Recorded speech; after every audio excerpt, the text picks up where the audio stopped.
Hello everyone, welcome back to Visuala 2.0 +2 computer ആപ്ലിക്കേഷൻ്റെ 2 mark നിങ്ങൾക്ക് ഉറപ്പിക്കാൻ പറ്റാവുന്ന 2 മാർക്ക് 3 മാർക്കിൽ ഒരുപാട് പേർക്ക് എന്ത് ചെയ്യാൻ പറ്റുക, ഡയറക്റ്റ് ക്വസ്റ്റ്യൻസ് ആണ്. അപ്പോൾ എല്ലാ ഭാഗവും പഠിക്കാൻ പറ്റിയില്ലെങ്കിൽ നിങ്ങൾക്ക് മാർക്ക് മിസ്സാവാൻ ചാൻസ് ഉള്ള സെക്ഷനാണ് ഇവിടെ. അപ്പോൾ ഇവിടെ നമുക്ക് മാർക്ക് മിസ്സാവാതിരിക്കാൻ മാക്സിമം ഷുവറായിട്ട് കഴിഞ്ഞ ഒരു കുറച്ചധികം ക്വസ്റ്റ്യൻ പേപ്പറുകളിൽ നിന്ന് എടുത്തിട്ടുള്ള 2 മാർക്കിൻ്റെയും 3 മാർക്കിൻ്റെ ഒക്കെ ടോപ്പിക്സ് ആണ് മിസ് ഇവിടെ ഷെയർ ചെയ്യാനായിട്ട് പോകുന്നത്. പിന്നെ നമ്മളിപ്പോൾ കഴിഞ്ഞ വീഡിയോസ് എല്ലാം നിങ്ങൾ കാണാം. അതിൽ നമ്മൾ 35 മാർക്കിൻ്റെ വീഡിയോ, അതുപോലെ പ്രോഗ്രാം വീഡിയോസ്, 6 ചാപ്റ്റേഴ്സിൽ നിന്ന് പഠിക്കേണ്ടത്, 5 ചാപ്റ്റേഴ്സിൽ നിന്ന് പഠിക്കേണ്ടത് ഒക്കെ നമ്മൾ ഡിസ്കസ് ചെയ്ത് കഴിഞ്ഞിട്ടുണ്ട്. പഠിക്കാത്ത കുട്ടികളുണ്ടെങ്കിൽ അതൊക്കെ ഒന്ന് റിപ്പീറ്റഡ് ആയിട്ട് കാണുക, അല്ലെങ്കിൽ കഴിഞ്ഞ ക്ലാസ്സുകളൊക്കെ ഒന്ന് നോക്കുക കേട്ടോ. കാരണം നിങ്ങൾക്കത് ഡബിൾ പാസ് ആവാനൊക്കെ വളരെ ഹെൽപ്ഫുൾ ആയിരിക്കും. കാരണം നമുക്ക് കമ്പ്യൂട്ടർ ആപ്ലിക്കേഷൻ എക്സാമിൽ കൂടുതലായിട്ട് ഇങ്ങനെ എക്സ്പ്ലനേഷൻ കൊടുത്ത് എഴുതേണ്ട ആവശ്യമില്ല. ഓക്കെ, അപ്പോൾ നമുക്ക് വീഡിയോയിലേക്ക് കടക്കാം. നമ്മൾ ആദ്യമായിട്ടാണ് നിങ്ങൾ ഞങ്ങളുടെ ചാനൽ കാണുന്നത് എങ്കിൽ ലൈക്ക് ചെയ്യാനും ഷെയർ ചെയ്യാനും സബ്സ്ക്രൈബ് ചെയ്യാനും മറക്കരുത് കേട്ടോ. അപ്പോൾ ഓരോ ടോപ്പിക്കുകളും മിസ് പറയാണ്. റെസ്പോൺസീവ് വെബ് ഡിസൈൻ എന്താണെന്ന് ചോദ്യം വരാറുണ്ട്. റെസ്പോൺസീവ് വെബ് ഡിസൈൻ എന്താണെന്നറിയോ? റെസ്പോൺസീവ് വെബ് ഡിസൈൻ എന്ന് വെച്ചിട്ടുണ്ടെങ്കിൽ ഇത് കസ്റ്റമൈസ് ചെയ്ത് വെബ് പേജ് ക്രിയേറ്റ് ചെയ്ത് കൊടുക്കുക. അതായത് ഓരോ ഡിവൈസിൻ്റെ വലിപ്പം, നിങ്ങളുടെ മൊബൈൽ ഫോൺ ഇത്ര വലിപ്പമാണെങ്കിൽ അതിൻ്റെ ഉള്ളിൽ വെബ്സൈറ്റ് ഡിസൈൻ ചെയ്യുക, ലാപ്ടോപ്പിൻ്റെ വലിപ്പത്തിനനുസരിച്ച്. അപ്പോൾ it is the custom of building website suitable to work on every device, that every screen size, no matter how large or small, or mobile phone, desktop, television, ടിവിയുടെ വലിപ്പത്തിലോ ടെലിവിഷൻ്റെ വലിപ്പത്തിലോ എങ്ങാനും നമ്മൾ according to our screen size ഒക്കെ അനുസരിച്ച് നമുക്ക് website create ചെയ്യുന്നതിനാണ് responsive web design എന്ന് പറയുന്നത് കേട്ടോ. 2 മാർക്കിനാ ചോദിക്കുക, തന്നെ നിങ്ങളത് എഴുതിച്ചാൽ മതി. ദെൻ പിന്നീട് നമുക്ക് ചോദിക്കുന്ന ഒരു ക്വസ്റ്റ്യൻ ആണ് സെൽഫ് സ്പേസിങ്ങും സെൽഫ് പാഡിങ്ങും തമ്മിലുള്ള ഡിഫറൻസ് ചോദിക്കാറുണ്ട്. സെൽഫ് സ്പേസിങ്ങും സെൽഫ് പാഡിങ്ങും നമുക്ക് വരുന്നത് നമ്മുടെ ടേബിളിന്റെ 2 ആട്രിബ്യൂട്ട് ആയിട്ടാണ് വരുന്നത്. സെൽഫ് സ്പേസിംഗ് എന്ന് വെച്ചിട്ടുണ്ടെങ്കിൽ എന്താണെന്നറിയോ? സ്പേസ് ബിറ്റ്വീൻ സെല്ലുകൾക്കിടയിലുള്ള സ്പേസ് ആണ് സെൽഫ് സ്പേസിംഗ്. സെൽഫ് പാഡിംഗ് എന്ന് വെച്ചാൽ കണ്ടന്റും, നമ്മൾ എഴുതുന്ന കണ്ടന്റും അതിന്റെ ബോർഡറും തമ്മിലുള്ള സ്പേസ് ആണ് സെൽഫ് പാഡിങ് കേട്ടോ. അപ്പൊ സെൽഫ് സ്പേസിംഗ് എന്ന് വെച്ചാൽ എന്താണ്? It is the space between self spacing എന്ന് വെച്ച് കഴിഞ്ഞാൽ it is the space between cells. It is the space between content and A border കേട്ടോ. നമുക്കിത് ഇൻക്രീസ് ചെയ്യാനും ഡിക്രീസ് ചെയ്യാനും ഒക്കെ സാധിക്കും, രണ്ടും ഇൻക്രീസ് ചെയ്യാനൊക്കെ പറ്റും. ദെൻ MIS എന്താണെന്ന് ചോദിക്കാറുണ്ട്. മാനേജ്മെന്റ് ഇൻഫർമേഷൻ സിസ്റ്റം ആണ് MIS. ഇതെന്ന് വെച്ചാൽ ഫുൾ ഫോം അറിഞ്ഞിരിക്കണം കേട്ടോ. Management information system. Okay, management full form തന്നെ ഒരു മാർക്ക് അവിടെ ആയി. എന്ന് വെച്ചിട്ടുണ്ടെങ്കിൽ management ultimate use of decision maker, information, data processing, then integration of enterprises. Complete എന്റർപ്രൈസസിന്റെ എല്ലാ ഭാഗങ്ങളും നല്ല രീതിയിൽ മാനേജ് ചെയ്ത് യൂസ് ചെയ്യുന്ന ഒരു പ്രോസസ്ഡ് സിസ്റ്റത്തിനാണ് നമ്മൾ മാനേജ്മെന്റ് ഇൻഫർമേഷൻ സിസ്റ്റം എന്ന് വിളിക്കുക. ഓക്കെ, ദെൻ പിന്നീട് നമ്മളോട് ചോദിക്കാറുള്ള ക്വസ്റ്റ്യൻ ആണ് infomania and cyber forensics. Cyber forensics എന്ന് വെച്ചിട്ടുണ്ടെങ്കിൽ നമ്മൾ സൈബർ സെല്ലിലൊക്കെ കേസൊക്കെ കൊടുത്തിട്ട് നമുക്ക് എവിഡൻസ് ഒക്കെ കിട്ടാൻ വേണ്ടിയിട്ട് ഓരോ ലോ പ്രകാരം കുറേ എലമെന്റ് കളക്ട് ചെയ്യാറില്ലേ? എന്നിട്ട് ആ ഡാറ്റ അനലൈസ് ചെയ്യില്ലേ? കമ്പ്യൂട്ടർ സിസ്റ്റം യൂസ് ചെയ്തിട്ട്, നെറ്റ്വർക്കുകളൊക്കെ യൂസ് ചെയ്തിട്ട് അതിനെ എവിഡൻസ് ലോ പ്രകാരമുള്ള ഒരു ടേമാണ് സൈബർ ഫോറൻസിക്സ്. അതായത് നമ്മളെ കോർട്ട് ലോ പ്രകാരം എവിഡൻസ് കണ്ടുപിടിക്കാൻ വേണ്ടിയിട്ട് കമ്മ്യൂണിക്കേഷൻ നെറ്റ്വർക്ക് സിസ്റ്റംസ് ഒക്കെ ഉപയോഗിക്കുന്ന ഒരു സിസ്റ്റമാണ് cyber forensics. Okay, it is a discipline that combine elements of law, computer science, collect and analyze data from computer network, communication system, storage devices, mobile phone items, communication system ഇതൊക്കെ എല്ലാവരുടെയും systems എല്ലാം കണ്ടുപിടിക്കുക. Cyber ഫോറൻസിക്കുകൾ കണ്ടുപിടിക്കുന്നത് പോലെ law പ്രകാരമുള്ള ഒരു ടേമാണ് cyber forensics. ഇൻഫോമാനിയ എന്ന് പറഞ്ഞിട്ടുണ്ടെങ്കിൽ നമുക്ക് എക്സസ് ഇൻഫോർമേഷൻ കിട്ടാനായിട്ടുള്ള ഓവർ എന്തൂസിയാസം എന്ന് വേണമെങ്കിൽ പറയാം. അതായത് getting over or exhausted excess information. നമുക്ക് ഒരുപാട് ഇൻഫോർമേഷൻ കിട്ടിക്കൊണ്ടേയിരിക്കണം. ആ ഒരു ടോപ്പിക്കിനെ പറയുന്ന പേരാണ് ഇൻഫോമാൻ. ഇപ്പോൾ ഒന്നും പറ്റില്ലെങ്കിൽ കുട്ടികൾ ഇത് കേട്ടിട്ടുണ്ടാകുക എഴുതാട്ടോ. ഇൻഫോമാൻ എന്ന് വെച്ചാൽ it is getting exhausted with excess information. It occurs accumulation of information from many sources like internet, email, cellphone. അതായത് എവിടെ നിന്ന് വേണം നമുക്ക് കൂടുതൽ ഇൻഫോർമേഷൻ കിട്ടാനുള്ള ആ ഒരു വ്യഗ്രതയാണ് നമ്മൾ ഇൻഫോമാനിയ നമ്മൾ വിളിക്കുന്നത് കേട്ടോ. ഓക്കെ, ദെൻ പിന്നീട് നമ്മളോട് ചോദിക്കാറുണ്ട് എന്താണ് BPS എന്ന് ചോദിക്കാറുണ്ട്. ബിസിനസ്സുമായി ബന്ധപ്പെട്ട് നമ്മുടെ ചാപ്റ്ററിലാണ് BPS വരുന്നത്. അപ്പോൾ BPS എന്താണെന്ന് ചോദിച്ചു കഴിഞ്ഞാൽ നമുക്ക് കിട്ടണം. അതായത് ബിസിനസിന്റെ ആ ടേം, അതായത് ബിസിനസ് പ്രോസസ് റീ എഞ്ചിനീയറിംഗ് കേട്ടോ. Business process re engineering. അതായത് എന്റർപ്രൈസ് റിസോഴ്സ് പ്ലാനിങ്ങുമായി ബന്ധപ്പെട്ട റിലേറ്റഡ് ആയ ഒരു ടേം തന്നെയാണ് ബിസിനസ് പ്രോസസ് റീ എൻജിനീയറിംഗ് എന്ന് വെച്ചാൽ ഇവിടെ it is performed before enterprise resource planning. ERP ചെയ്യുന്നതിനേക്കാൾ മുന്നെയാണ് നമ്മൾ BRP ചെയ്യുക. കണ്ടക്ടിങ് ബിസിനസ് പ്രോസസ് എന്ന് വെച്ചാൽ implementing enterprise resource planning will help to avoid unnecessary module from software. അതായത് നമുക്കിപ്പോൾ ERP ചെയ്യുന്നതിനേക്കാൾ മുന്നേ നമ്മൾ BPR നമ്മൾ ചെയ്യും. BPR ചെയ്ത് കഴിഞ്ഞാൽ നമുക്ക് ആവശ്യമില്ലാത്ത മുഴുവനൊക്കെ കളയാനായിട്ട് പറ്റും. ഓക്കെ, അതാണ് നമ്മൾ ഏതിൻ്റെ ആൻസർ നമുക്ക് BPR എന്താണെന്ന് ചോദിച്ചു കഴിഞ്ഞാൽ കിട്ടണം കേട്ടോ. ദെൻ പിന്നീട് നമുക്കൊക്കെ ഡിഫറൻഷിയേറ്റ് ആണ് ചോദിക്കാറ്. ഡിഫറൻഷിയേറ്റ് നമുക്ക് ഓരോ സെൻറ്റൻസ് ഒക്കെ ആയിട്ടാണ് ചോദിക്കാറ് ഡിഫറൻഷിയേറ്റ്. അതായത് ഇപ്പോൾ സെൽഫ് സ്പേസിങ്ങും സ്പെൽ സ്പ്രെഡിങ്ങും ചോദിച്ച പോലെ difference between char and varchar, difference between delete and drop command, ഇതൊക്കെയാണ് നമുക്ക് ചോദിക്കുക. ബട്ട് ചാർ ആൻഡ് വാർചാർ എന്ന് പറയുമ്പോൾ നമുക്ക് ഫിക്സഡ് ലെങ്ത് ഉണ്ടായിരിക്കും, വാർചാറിന് ഫിക്സഡ് ലെങ്ത് ഉണ്ടാവില്ല. അത് സ്ട്രിങ്ങിനനുസരിച്ചിട്ട് ഡിഫറെൻ്റ് ആയിരിക്കും. പിന്നെ ഡിലീറ്റ് ആൻഡ് ഡ്രോപ്പ് കമൻറ്റ് എന്ന് പറഞ്ഞാൽ ഡിലീറ്റ് കമൻറ്റ് എന്തിനാണ് യൂസ് ചെയ്യുന്നതെന്ന് വെച്ച് കഴിഞ്ഞാൽ നമുക്ക് ഒരു ടേബിളിൻ്റെ ഒരു കോളം ഡിലീറ്റ് ചെയ്യാനാണ്. ഡ്രോപ്പ് കമൻറ്റ് എന്ന് വെച്ചിട്ടുണ്ടെങ്കിൽ നമുക്ക് കംപ്ലീറ്റ് ആ ഒരു ടേബിൾ തന്നെ ഡിലീറ്റ് ചെയ്യാൻ വേണ്ടിയിട്ടാണ് കേട്ടോ. ദെൻ പിന്നീട് നമ്മളോട് ചോദിക്കാറുള്ള ക്വസ്റ്റ്യൻ ആണ് VPS. VPS എന്ന് വെച്ചിട്ടുണ്ടെങ്കിൽ virtual private server. Okay, virtual private server ആണ് കേട്ടോ. എന്ന് വെച്ചിട്ടുണ്ടെങ്കിൽ ഇവിടെ VPS എന്ന് പറഞ്ഞ ടെക്നോളജി യൂസ് ചെയ്തിട്ട് partition into several server using virtualisation technology. Okay, virtualisation technology use ചെയ്തിട്ട് നമ്മുടെ കമ്പ്യൂട്ടറിന്റെ നെറ്റ്വർക്കുകളെ പാർട്ടീഷൻ നടത്തുക. അതായത് ഓരോരുത്തർക്കും ഓരോ സെവറൽ സെർവറായിട്ട് തിരിക്കുന്നതിനാണ് VPS എന്ന് പറയുന്നത്. അത് ഡെഡിക്കേറ്റഡ് സെർവർ ആണ്. It on separate server operating system ആണ്. വെബ് സെർവർ സോഫ്റ്റ്വെയർ പാക്കേജ് ആയ മെയിലും ഡാറ്റാബേസും ഒക്കെ നമുക്ക് ഇൻസ്റ്റാൾ ചെയ്യാനായിട്ട് പറ്റും കേട്ടോ. ദെൻ പിന്നീട് നമുക്ക് ചോദിക്കുന്ന ക്വസ്റ്റ്യൻ ആണ് SCM. SCM എന്ന് പറഞ്ഞാൽ സപ്ലൈ ചെയിൻ മാനേജ്മെന്റ്. അതായത് സപ്ലൈ ചെയിൻ മാനേജ്മെന്റ് എന്ന് വെച്ചാൽ ഒന്നുമില്ല, നമ്മുടെ ബിസിനസ്സിലെ ഇൻവെന്ററി കൺട്രോൾ, അതുപോലെ supply of free of goods and services control ചെയ്യാൻ വേണ്ടിയിട്ടുള്ള ഒരു ഒരു ബിസിനസ് ERPയുടെ ഒരു മൊഡ്യൂൾ ഭാഗമാണ് എന്ത് സപ്ലൈ ചെയിൻ മാനേജ്മെന്റ് എന്ന് പറയുന്നത്. അതിന് ഫുൾ ഫോം പഠിക്കുക. പിന്നെ എന്താന്ന് പറയാ, it is a systematic approach to include inventory management, transportation management, ഇതെല്ലാം നമ്മളവിടെ യൂസ് ചെയ്യുന്നുണ്ട് കേട്ടോ. ദെൻ ഫ്രീ ഹോസ്റ്റിംഗ് എന്താന്ന് നോക്കാം.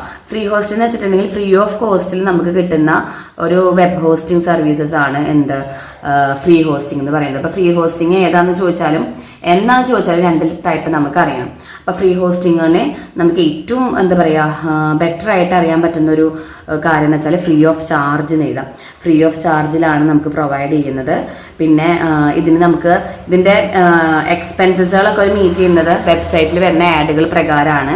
ഇതിന്റെ സൈസ് ഫയലൊക്കെ നമുക്ക് അപ്ലോഡ് ചെയ്യാനായിട്ട് ഒരു ലിമിറ്റൊക്കെ ഉണ്ട്, 5 MB വരെ പറ്റുള്ളൂ എന്നൊക്കെ ഉണ്ട് കേട്ടോ. പിന്നെ അതിൽ കൂടുതൽ MB ഒന്നും നമുക്ക് പറ്റില്ല. എന്നാലും നമുക്ക് മാക്സിമം കുറേ ഒക്കെ നമുക്ക് ചെറിയ ചെറിയ കാര്യങ്ങളൊക്കെ ചെയ്യാനായിട്ട് without free of charge cost ഒന്നും ഇല്ലാണ്ട് നമുക്ക് ചെയ്യാനായിട്ട് പറ്റും ഫ്രീ ഹോസ്റ്റിങ്ങിൽ. ദെൻ ട്രേഡ് മാർക്ക്, കോപ്പിറൈറ്റ്, ഇത് രണ്ടും എന്താണെന്ന് പഠിക്കും വേണം. എന്താണ് അതിൻ്റെ ഡിഫറൻസ് എന്ന് ചോദിക്കാറുണ്ട് കേട്ടോ. അപ്പോൾ ട്രേഡ് മാർക്ക് എന്ന് വെച്ചാലും അതുപോലെ തന്നെ പാറ്റന്റ്, കോപ്പിറൈറ്റ്, ഇതൊക്കെ നമുക്ക് പാറ്റന്റും കൂടി ഇതിൻ്റെ കൂടെ പാറ്റന്റ് ഡിഫറൻറ്റും കൂടി നോക്കാം. ക്വസ്റ്റ്യൻ ഉണ്ട്. അപ്പോൾ ആദ്യം നമുക്ക് കോപ്പിറൈറ്റും പാറ്റന്റും എന്താണെന്ന് പറഞ്ഞുതരാം. കോപ്പിറൈറ്റ് എന്ന് വെച്ചാൽ ഒരു ലീഗൽ റേറ്റ് ആണ്.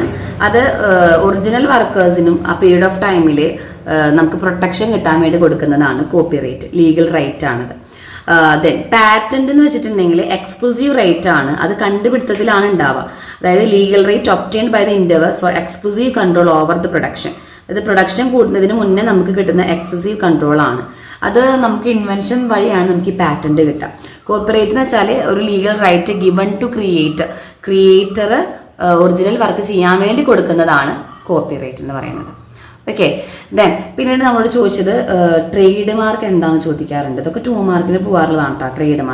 ട്രേഡ് മാർക്ക് എന്ന് വെച്ചിട്ടുണ്ടെങ്കിൽ നമുക്കൊരു സൈനോ സിമ്പിളൊക്കെ കൊടുക്കില്ലേ, ഒരു ലോഗോയോ അല്ലെങ്കിൽ സിമ്പിളൊക്കെ കൊടുക്കുമല്ലോ, അതിനാണ് ട്രേഡ് മാർക്ക് എന്ന് പറയാം. അതായത് it is a distinctive sign that identify certain goods and services from a trade mark. Can be name, അതായത് നെയിം ആവാം, ലോഗോ ആവാം, സിമ്പിൾ ആവാം, എന്ത് വേണമെങ്കിലും നമുക്ക് ആവാം കേട്ടോ. ഒരു പ്രൊഡക്റ്റിനെ അറിയാൻ വേണ്ടി നമ്മൾ കൊടുക്കുന്ന ഒരു ഐഡന്റിഫിക്കേഷൻ മാർക്കിനെയാണ് നമ്മൾ ട്രേഡ് മാർക്ക് എന്ന് വിളിക്കുന്നത്. ദെൻ CSS എന്ന് പറഞ്ഞാൽ കാസ്കാഡിങ് സ്റ്റൈൽ ഷീറ്റ് ആണ്. അതായത് നമുക്ക് നമ്മുടെ ഫോണ്ടൊക്കെ നല്ല ഭംഗിയാക്കണം എന്നുണ്ടെങ്കിൽ, ഡിലീറ്റ് ചെയ്യുക, ഓൾട്ടർ ചെയ്യണമെന്നുണ്ടെങ്കിൽ നമുക്ക് ഈ കാസ്കാഡിങ് സ്റ്റൈൽ ഷീറ്റ് യൂസ് ചെയ്തിട്ട് നമുക്കത് ഭംഗിയാക്കാനായിട്ട് പറ്റും. ദെൻ ഇന്റലക്ച്വൽ പ്രോപ്പർട്ടി റൈറ്റ്, അതായത് ഈ IPR എന്ന് വെച്ചാൽ ഇന്റലക്ച്വൽ പ്രോപ്പർട്ടി റൈറ്റ് ആണ്. Intellectual property right. അപ്പൊ ഇന്റലക്ച്വൽ പ്രോപ്പർട്ടി റൈറ്റ് എന്താണെന്ന് അറിയണം. അതായത് പാറ്റന്റ്, കോപ്പിറൈറ്റ്, ട്രേഡ് മാർക്ക് ഒക്കെ ഉണ്ടല്ലോ, അതൊക്കെ ഇന്റലക്ച്വൽ പ്രോപ്പർട്ടി റൈറ്റ് ആയിട്ട് പോവാം. അപ്പൊ ഇതുമായി ബന്ധപ്പെട്ട് IPR ഇൻഫ്രിഞ്ച്മെന്റും എന്താന്ന് നമുക്ക് ചോദിക്കും. അതായത് ഇപ്പോൾ ഒരു പ്രോപ്പർട്ടിയുടെ കാര്യങ്ങൾ വേറൊരാൾ അറിയാതെ നമ്മളിൽ നിന്ന് ഒരു അൺഓതറൈസ്ഡ് പേഴ്സൺ കൊണ്ടുപോകുന്നതിനാണ് IPR ഇൻഫ്രിഞ്ച്മെന്റ് പറയാം. IPR എന്ന് പറയുമ്പോൾ ഇന്റലക്ച്വൽ പ്രോപ്പർട്ടി റൈറ്റ് ആണ്. അതായത് പാറ്റന്റ്, ട്രേഡ് മാർക്ക്, അതൊക്കെ നമുക്ക് ഇന്റലക്ച്വൽ പ്രോപ്പർട്ടി റൈറ്റ് ആയിട്ട് യൂസ് ചെയ്യാം. പിന്നെ എങ്ങനെയാണ് string take place in memory, അതായത് ഓരോ സ്ട്രിങ് നമ്മൾ മെമ്മറിയിൽ യൂസ് ചെയ്യുമ്പോൾ, അതായത് മെമ്മറിയിൽ നമ്മൾ സേവ് ചെയ്യുമ്പോൾ സ്ട്രിങ് വാല്യൂസ് എങ്ങനെയാണ് മെമ്മറിയിൽ യൂസ് ആവുന്നത് നമുക്ക് ചോദിക്കാറുണ്ട്. അപ്പോൾ അതെന്താണെന്ന് വെച്ച് കഴിഞ്ഞാൽ, അപ്പൊ ഇവിടെ എന്താ സംഭവം എന്ന് വെച്ചിട്ടുണ്ടെങ്കിൽ, സ്ട്രിങ് ക്യാരക്ടേഴ്സ് നമ്മൾ അറേയിൽ കൺസിഡർ ചെയ്യുമ്പോൾ 1 ബൈറ്റ് ഓഫ് മെമ്മറി ആണ് ഉണ്ടാവുക. അവിടെ ഒരു ബൈറ്റ് റെപ്രസെന്റ് ചെയ്യുമ്പോൾ ലാസ്റ്റ് നമ്മൾ സ്ട്രിങ് വാല്യൂ ആയിട്ട് സ്ട്രിങ്ങിന് നമ്മൾ 0 അല്ലെങ്കിൽ നൾ വാല്യൂ ആയിട്ട് ഒരെണ്ണം കൊടുക്കണം. അതായത് it is considered as an array of characters. String എന്ന് പറഞ്ഞാൽ കൺസിഡർ ഓഫ് ക്യാരക്ടേഴ്സ് ആണ്. Each characters in take place 1 byte memory storage 1 ആണ്. It needs another 1 byte memory to represent a string as 0. null value പോലെ 0 എന്ന് പറഞ്ഞിട്ട് store ചെയ്യാനായിട്ട് വേറൊരു byte മെമ്മറിയും കൂടി അവിടെ ആവശ്യമുണ്ട്. ഓക്കെ, അങ്ങനെ പറഞ്ഞിട്ട് എഴുതാട്ടോ. ഗെറ്റസ് ഫംഗ്ഷനും പുട്ടസ് ഫംഗ്ഷനും തമ്മിലുള്ള ഡിഫറൻസ് ചോദിക്കാറുണ്ട് കേട്ടോ. ഗെറ്റസ് ഫംഗ്ഷൻ വെച്ചാൽ കൺസോൾ ഇൻപുട്ട് ഫംഗ്ഷൻ ആണ്. അവിടെ എല്ലാ സ്ട്രിംഗ് ക്യാരക്ടേഴ്സിനെയും എന്ത് ചെയ്യാണ്, ആക്സെപ്റ്റ് ചെയ്യാണ്. അത് white space including white space. Okay, white space included ആണ് ഫ്രം സ്റ്റാൻഡേർഡിൽ. പിന്നെ അതിനൊരു എക്സാമ്പിൾ വേണമെങ്കിൽ നിങ്ങൾക്ക് എഴുതിയേക്കാം. ഗെറ്റസിന്റെ ഒരു എന്താ പറയാ, ഒരു സിൻഡെക്സ് പഠിക്കാം നമുക്ക്. എന്തെന്ന് എങ്ങനെ ഗെറ്റസ് ക്യാരക്ടർ നെയിം കൊടുക്കാം, പിന്നെ അറേ നെയിം കൊടുക്കുക, അറേ നെയിം കൊടുക്കുക. ഓക്കെ, ഇനി പുട്ടസ് ഫംഗ്ഷൻ എന്ന് വെച്ചാൽ എന്താ? പുട്ടസ് ഫംഗ്ഷൻ എന്ന് പറയുമ്പോൾ കൺസോൾ ഔട്ട്പുട്ട് ഫംഗ്ഷൻ ആണ്. Display string data on standard output devices. അതായത് ഇവിടെ വൈറ്റ് സ്പേസ് ഇൻക്ലൂഡ് ചെയ്യും. ഇവിടെ നമുക്ക് ഔട്ട്പുട്ട് ഫംഗ്ഷൻ ആണ് പുട്ടസ്. അപ്പൊ ഗെറ്റസും പുട്ടസും അറിയണം കേട്ടോ. ഇൻഫ്രിഞ്ച്മെന്റ് നമ്മൾ ഓൾറെഡി പറഞ്ഞു കഴിഞ്ഞു. Unauthorised use of one's intellectual property right, ഏതെങ്കിലും മറ്റുള്ളവരുടെ ഏതെങ്കിലും കാര്യങ്ങളെ ഇൻഫോർമേഷൻസ് നമ്മൾ അൺഓതറൈസ്ഡ് ആയിട്ട് ഒരാൾ യൂസ് ചെയ്യുന്നതിനാണ് നമ്മൾ ഇൻഫ്രിഞ്ച്മെന്റ് എന്ന് പറയാം. പിന്നെ CMS എന്ന് വെച്ചാൽ കണ്ടന്റ് മാനേജ്മെന്റ് സിസ്റ്റം ആണ്. Content management system, CMS SCCM ഒന്നും തെറ്റരുത് കേട്ടോ. കണ്ടന്റ് മാനേജ്മെന്റ് സിസ്റ്റം ഇതെന്താന്ന് വെച്ചാൽ വെബ് ബേസ്ഡ് സോഫ്റ്റ്വെയർ ആണ്. ഇവിടെ ഈ സോഫ്റ്റ്വെയർ യൂസ് ചെയ്ത് നമുക്ക് ക്രിയേറ്റ് ചെയ്യാം, അഡ്മിനിസ്റ്റർ ചെയ്യാം വെബ്സൈറ്റുകൾ. ഇപ്പോൾ ഒരാൾക്ക് ഒന്നിനെ പറ്റിയിട്ട് അറിഞ്ഞിട്ടില്ല എങ്കിൽ, അതായത് ഇപ്പോൾ വെബ്സൈറ്റ് ക്രിയേറ്റ് ചെയ്യാനൊന്നും അറിഞ്ഞില്ല എങ്കിൽ നമുക്ക് ഈ CMS മാനേജ്മെന്റ് യൂസ് ചെയ്തിട്ട്, ഈ സോഫ്റ്റ്വെയർ യൂസ് ചെയ്തിട്ട് എല്ലാം നമുക്ക് ഉപയോഗിക്കാനായിട്ട് പറ്റും CMSൽ. അപ്പോൾ ആ CMS മാനേജ്മെന്റിന്റെ എക്സാമ്പിൾ ആൻഡ്രോയിഡ് ഓപ്പറേറ്റിംഗ് സിസ്റ്റം എന്ന് പറഞ്ഞിട്ട് ലിനക്സ് ബേസ്ഡ് ഓപ്പറേറ്റിംഗ് സിസ്റ്റം ആണ്. ആ ലിനക്സ് ബേസ്ഡ് ഓപ്പറേറ്റിംഗ് സിസ്റ്റത്തിൽ നമുക്ക് നമ്മുടെ ടാബ്ലറ്റുകളിലോ ഫോൺ നമ്പറിലൊക്കെ നമുക്ക് യൂസ് ചെയ്യുന്ന ഓപ്പറേറ്റിംഗ് സിസ്റ്റം ആണ്. ആൻഡ്രോയിഡ് ഫോണുകളൊക്കെ അതിന്റെ എക്സാമ്പിൾ ആണ്. ഒരു ഗൂഗിളിന്റെ ഒരു സബായിട്ടാണ് സ്റ്റാർട്ട് ചെയ്ത്, പിന്നീട് ഇത് ആൻഡ്രോയിഡ് ഇങ്ക് അല്ലെങ്കിൽ ലിനക്സ് ഇങ്ക് എന്ന് പറഞ്ഞൊരു സംഭവമൊക്കെയാണ് ക്രിയേറ്റ് ചെയ്തതെന്നൊക്കെ പറഞ്ഞിട്ടൊരു 3-4 സെന്റൻസ്, അത്രയും മതി കേട്ടോ, ഒരു 3-4 സെന്റൻസ്. പിന്നെ പോർട്ട് നമ്പറുകൾ പഠിക്കുക, SMTP, HTTP, FTP ഒക്കെ ഒന്ന് പോർട്ട് നമ്പറുകൾ പഠിക്കുക. SFTP 2 മാർക്കിൽ ചോദിക്കാറുണ്ട്.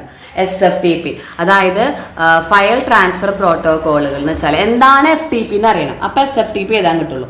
FTP എന്ന് വെച്ചിട്ടുണ്ടെങ്കിൽ ഒരു ഫയല് നമുക്ക് ഒരു കമ്പ്യൂട്ടറിൽ നിന്ന് ഇന്റർനെറ്റ് വഴി ഒരു ഫയൽ ട്രാൻസ്ഫർ ചെയ്യണതിനാണ് നമ്മൾ ഫയൽ ട്രാൻസ്പോർട്ട് പ്രോട്ടോകോൾ എന്ന് പറയുന്നത്. ഇത് ഉപയോഗിച്ചിട്ടാണ് നമ്മൾ ട്രാൻസ്മിഷൻ നടത്തുന്നത്. പക്ഷേ അത് ട്രാൻസ്ഫർ ചെയ്യണമെങ്കിൽ നമുക്ക് പാസ്വേഡ് ആവശ്യമാണ്, അതുപോലെ യൂസർ നെയിം ഒക്കെ ആവശ്യമാണ്. അപ്പോൾ അത് അൺസെക്യൂർ ആവുമല്ലോ. അത് അൺസെക്യൂർ ആവാതിരിക്കാനായിട്ട് യൂസ് ചെയ്യുന്ന ഒരു സോഫ്റ്റ്വെയർ ആണ് SFT. FTP user name password ഒക്കെ കൊടുക്കാൻ വേണ്ടി യൂസ് ചെയ്യുന്നതാണ് SFT എന്ന് പറഞ്ഞിട്ട് അത് പഠിക്കാം. ദെൻ കാർഡിനാലിറ്റി സ്കീമ, ഇതൊക്കെ RDBMSന്റെ ടെർമിനോളജീസ് ആണ്. നമ്പർ ഓഫ് ആട്രിബ്യൂട്ട്സ് സ്കീമ എന്ന് വെച്ചാൽ സ്ട്രക്ചർ ആണ്. ദെൻ നല്ല പോലെ പഠിക്കേണ്ടത് RFID GPRS എന്തായാലും ഷുവറായിട്ട് പഠിക്കുക. കാരണം ഒരുപാട് ക്വസ്റ്റ്യൻ പേപ്പറിൽ റിപ്പീറ്റഡ് ആയിട്ട് നമ്മൾ ഈ ക്വസ്റ്റ്യൻസൊക്കെ എല്ലാ ക്വസ്റ്റ്യൻസും അങ്ങനെ കാണുന്നതാണ്. RFIDന്റെ ഫുൾ ഫോം വെച്ചാൽ റേഡിയോ ഫ്രീക്വൻസി ആണ് RFID എന്ന് പറയുന്നത്. അതായത് RFID എന്താണെന്നും അതെങ്ങനെയാണ് വർക്ക് ചെയ്യുന്നത് അറിയണം.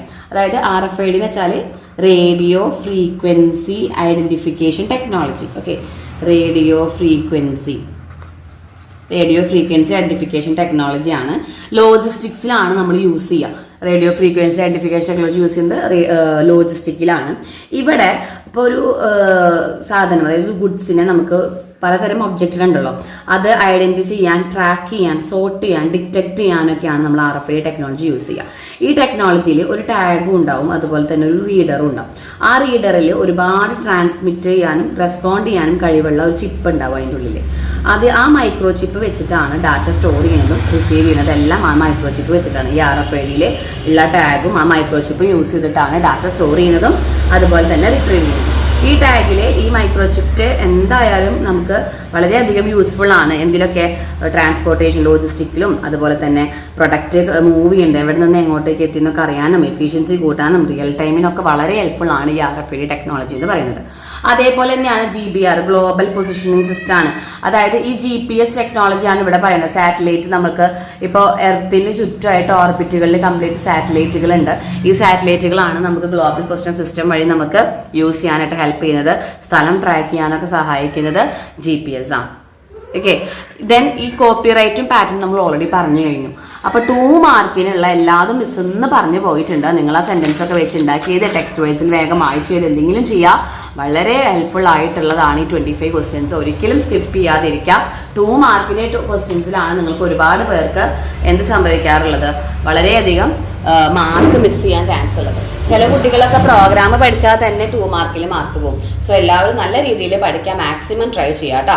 നമ്മുടെ ചാനലിൽ കാണാത്ത വീഡിയോസ് ഉണ്ടെങ്കിൽ എല്ലാം നമ്മുടെ ചാനലിൽ അവൈലബിൾ ആണ്. മിസ് ഡിസ്ക്രിപ്ഷൻ ബോക്സിൽ ലിങ്ക് കൊടുക്കുന്നുണ്ട് കേട്ടോ. Okay everyone, thank you so much.